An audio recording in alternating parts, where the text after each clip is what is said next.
Good morning everyone. অনেক দিন তোমাদের ভিডিও দিইনি, তার কারণ বাবাইয়ের তোমরা এর আগে দেখেছো লাস্ট ভিডিও আমি পোস্ট করেছি যে বাবাই সোনার অপারেশন হবে। তো আমি কিন্তু মেসেজ দেখতে পাচ্ছি যে তোমরা মেসেজ করছো বাবাই সোনা এখন কেমন আছে।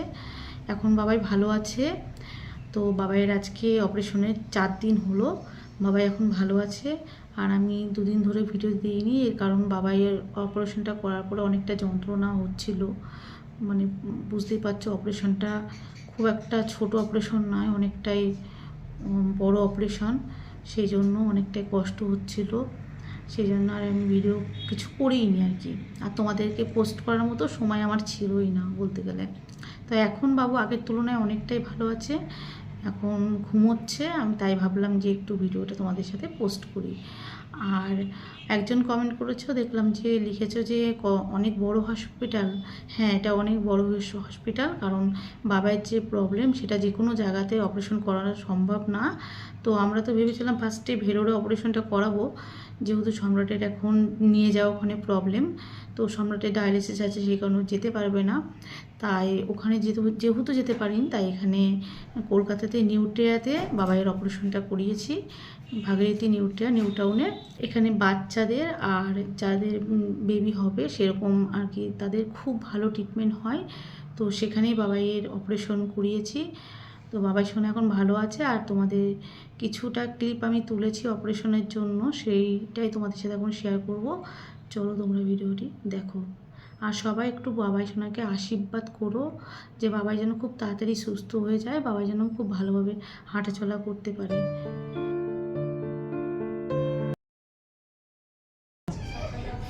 Good morning.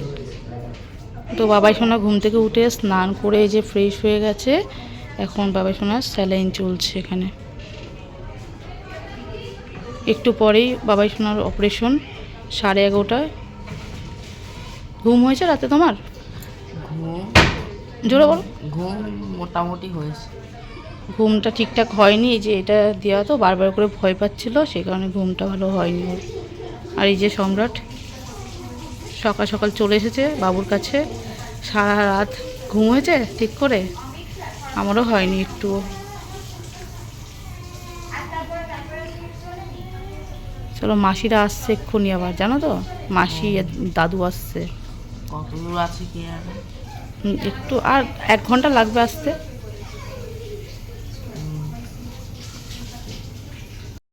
আমি না কালকে থেকে ভিডিও কলে ভাবছি এটা হাতে ঘড়ি, এটা হচ্ছে ঘড়ি পরে আছে, ঘড়ি পরে আছে। এটা বেড নাম্বার আর ওই যে ওয়ার্ডে আছি আমরা সেই ওয়ার্ডের নাম্বার। তুমি ভয় পাচ্ছ না তো? ওটির সময়টা একটু ভয় লাগছে। কিসের ভয়?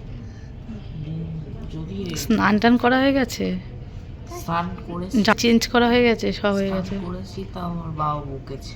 কেন দাঁড়াতে পারছিল না একবারে। দাঁড়াতে পারছিল না ওরা বকেছে? আর পা বেটা দাঁড়াবো কি করে? দাঁড়াও, এরপরে পারবে দাঁড়াতে। যা হবে তারপর তো। মাসি এসে গেছে, খুশি? মাসিকে একটা চুমু দিয়ে দাও, এত দূর থেকে আসলে এত কষ্ট করে। এটা বল। বন্ধ কর। বাবাই সোনার অপারেশন শুরু হয়ে গেছে, মোটামুটি এটা 4 ঘন্টা হবে। ডক্টরবাবু বললো যে ভয়েরই কোনো কিছু নেই, আর এটা 4 ঘন্টা থেকে 5 ঘন্টাও টাইম লাগবে, অনেকটা বড় অপারেশন সেই কারণে। তো আমাদের ওখান থেকে ওর মাসি ওর দাদু চলে এসেছে, আর এখানে আমি আরও বসে আছি। তো এখন 4-5 ঘন্টা মোটামুটি লাগবে। বলতে গেলে ভেতরে অনেকটাই টেনশান হচ্ছিল, যতই ডক্টর বলুক যে সব কিছুই ঠিকঠাক হয়ে যাবে, তবুও ভেতরে কিন্তু সবাই খুবই টেনশানই করছিলাম। আর এই ভিডিওটা করে রেখেছিলাম যাতে বাবাই সোনা পরে দেখতে পারবে তার ভালোবাসার মানুষগুলো ওর জন্য কতটা ওয়েট করছিল। তো অপারেশন বাবাই সোনার হয়ে গেছে। আমি গেছিলাম ভেতরে, তো এই যে খুব লুকিয়ে একটা ভিডিও করেছি, তখন বাবাই সোনার জ্ঞান ফেরেনি। তো এই সময় কিন্তু বাবাই সোনাকে বেডে নিয়ে আসা হয়েছে। এখন বাবাই সোনা ঘুমোচ্ছে, ওর এখনও কিন্তু ঘুমের ঘোর কাটেনি। তো অনেকটাই শরীর টায়ার্ড হয়ে গেছে, রাতের বেলায় অনেকটা বমি করেছিল সেই জন্য। তো সকালবেলায় ঘুম থেকে উঠে এখন ওকে স্যুপ খাওয়াবো বলে এসেছি। তো ওর একটু ব্যথা ব্যথা হালকা হচ্ছিল, কিন্তু এখানকার নার্সরা এত ভালো ট্রিটমেন্ট করেছে বলতে গেলে। বাবাই যে অপারেশনের পরে মানে পরের দিন ব্যথা যন্ত্রণা কি ও একটুও ফিল করতে পারেনি, এত ভালো করে ওকে কিন্তু টেক কেয়ার করেছে। তো খুবই ভালোভাবে কিন্তু ওর অপারেশনটা হয়ে গেল।